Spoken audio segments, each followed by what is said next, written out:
This is chapter 4 of Charlotte's Web. This is called Loneliness. The next day was rainy and dark. Rain fell on the roof of the barn and dripped steadily from the eaves.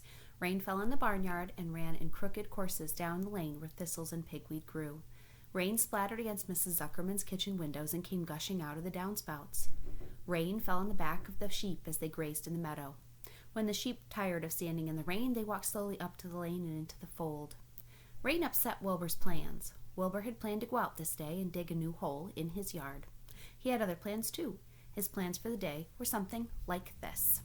Breakfast at 6:30, skim milk crusts, middlings, bits of donuts, wheat cakes with drops of maple syrup sticking to them, potato skins, leftover custard pudding with raisins, and bits of shredded wheat.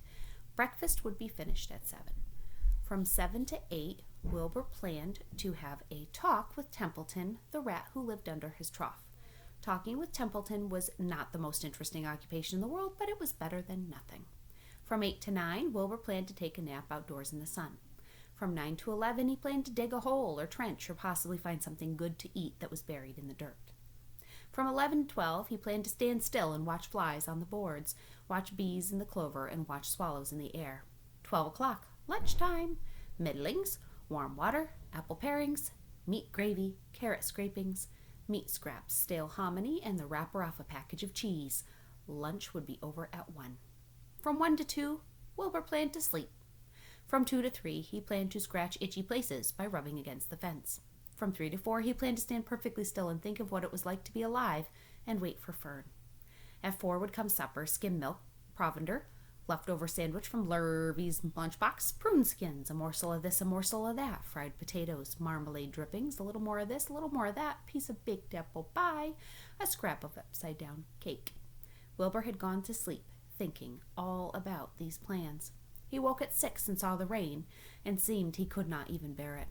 I get everything all beautifully planned out, and it has to go on rain, he says. It's much like today, isn't it?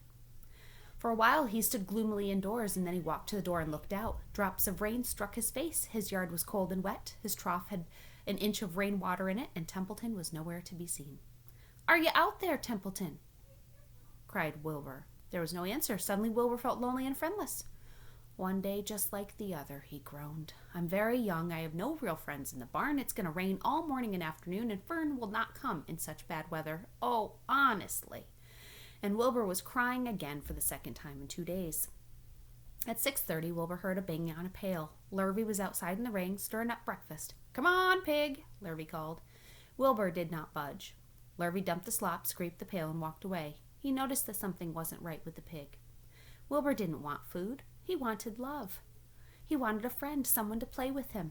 He mentioned this to the goose, who was sitting quietly in the corner of the sheepfold. "Will you come and play with me?" he asked. Sorry, said the goose. "I'm sitting on my eggs, 8 of them. Gotta keep them nice and toasty warm. I have to stay right here. I'm no flippity-drippet. I do not play when there are eggs to hatch. I'm expecting goslings." "Well, I didn't think you were expecting woodpeckers," said Wilbur bitterly. Wilbur next tried one of the lambs. "Will you please play with me?" he asked. "Certainly not," said the lamb. "In the first place, I cannot get into your pen as I'm not old enough to jump the fence. In the second place, I'm not interested in pigs. Pigs mean nothing to me." "Well, what do you mean, nothing?" replied Wilbur. "I don't think there's anything such as less than nothing. Nothing is absolutely the limit of nothingness. It's the lowest you can go. It's the end of the line. How can something be less than nothing? If there were something that was less than nothing, then nothing would be nothing, and then it would be something, even if it's just a bit of something. But if it's really nothing, then nothing is really nothing less than it is." "Oh, be quiet," said the lamb. "Go play on your own. I don't play with pigs." Sadly, Wilbur lay down and listened to the rain. He saw a rat climbing down a slanting board that he used like a stairway. "Will you play with me, Templeton?" he asked. "Play?" said Templeton, twirling his whiskers. "Play? I hardly know the meaning of that word." "Well," said Wilbur, "it means to have fun, to frolic, to run and skip and make merry." "I never do any of those things if I can avoid them," said the rat. "I prefer to spend my time eating, gnawing, spying, and hiding.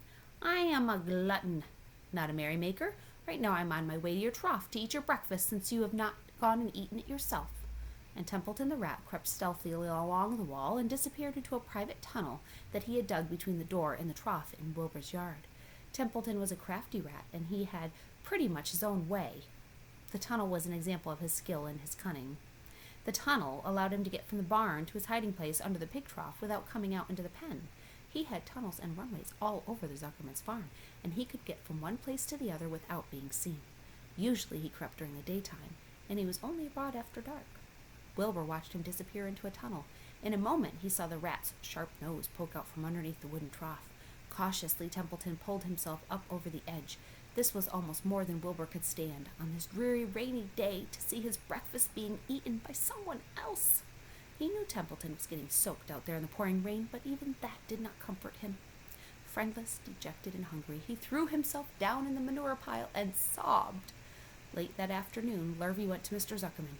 "Think there's something wrong with that pig of yours," he says. "He hasn't even touched his food." "Give him 2 spoonfuls of sulfur and a little molasses," said Mr. Zuckerman. Wilbur couldn't believe what was happening when Lurvy caught him and forced that medicine down his throat. It was certainly the worst day of his life. He didn't know whether he could endure the awful loneliness any more. Darkness settled over everything.